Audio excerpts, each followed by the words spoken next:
Nestle xavfli toksin tufayli O'zbekistonda bolalar ozuqalarining ayrim mahsulotlari qaytarib olinishini e'lon qildi. Ular qatorida Nanbar OptiPro'ning ba'zi partiyalari ham bor.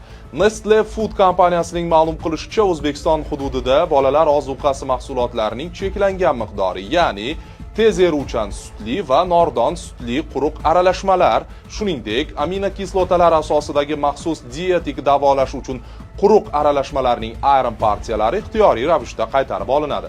Kompaniya xabariga ko'ra, qaror ehtiyot chorasi sifatida qabul qilingan. Bu Nestle mahsulotlarini global qaytarib olish jarayonining bir qismi hisoblanadi. Bunga tashqi ta'minotchi tomonidan yetkazib beriladigan arachidon kislotasi tarkibidagi sereuli toksinining ehtimoliy xavfi sabab bo'lgan.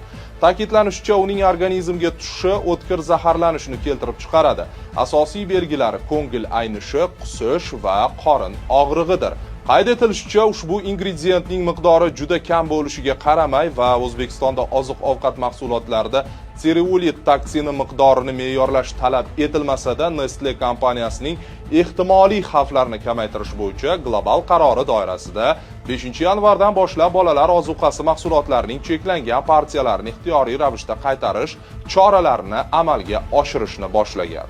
Qaytarib olish amaliyoti Nestle'ning O'zbekistonda taqdim etilgan boshqa partiyalaridan olingan mahsulotlariga yoki boshqa bolalar ovqatlariga taalluqli emas. Avvalroq Nestle xavfli toksin tufayli Yevropa mamlakatlarida va Qozog'istonda bolalar ozuqasi mahsulotlarini qaytarib olayotgani ma'lum bo'lgandi.